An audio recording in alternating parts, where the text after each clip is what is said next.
You woke up this morning and went through the motions. The alarm, the coffee, the commute, the same playlist, the same complaints, the same promises you whisper to yourself at night and break before the sun comes up. And somewhere between the routine and the resignation, you stopped recognizing yourself. Not because you changed, but because you didn't. The world kept spinning. Life kept demanding more, and you stayed exactly where you were. Comfortable, safe, numb. You became a stranger in your own skin. Here's what nobody tells you about comfort. It doesn't just slow you down. It replaces you, piece by piece, day by day. It takes the person you were meant to become and buries them under layers of maybe tomorrow, and I'm not ready yet. You are ready. You've been ready.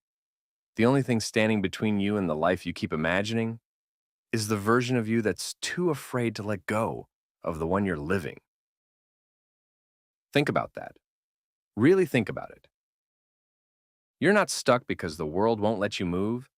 You're stuck because some part of you decided that standing still hurts less than stumbling forward. And I'm here to tell you, that is the most dangerous lie you will ever believe. Because standing still doesn't mean you're safe. It means you're slowly disappearing. Every single person who ever built something extraordinary started in the exact same place you're sitting right now. Uncertain, afraid, questioning whether they had what it takes. The difference? They moved anyway.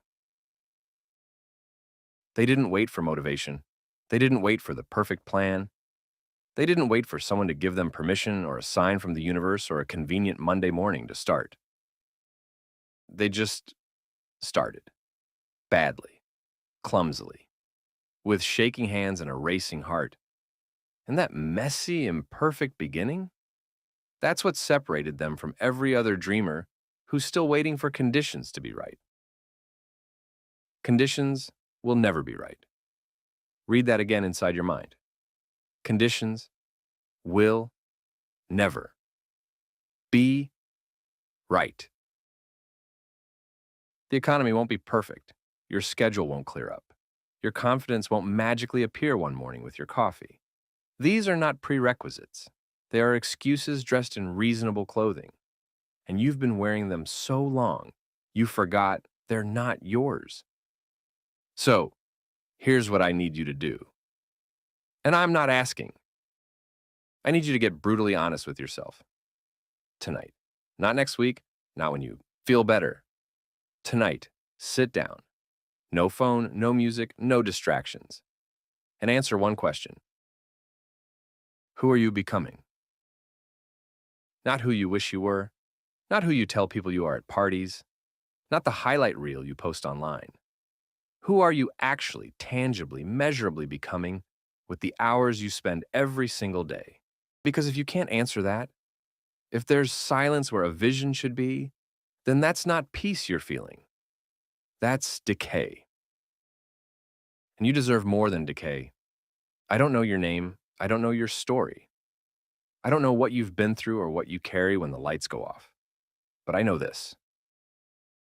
You are not too late. You are not too broken. You are not too old, too young, too poor, too uneducated, too anything. Those are chains you forged yourself, and you hold the only key. Tomorrow morning, when that alarm goes off, I want you to feel something different. Not just the weight of another day. I want you to feel the pull of the person you haven't become yet, reaching back through time, begging you to stop sleepwalking through the only life you will ever have. You were not put here to be comfortable. You were put here to be complete. So take off the mask.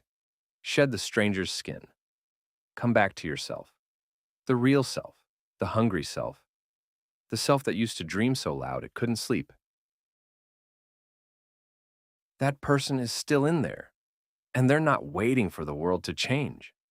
They're waiting for you to.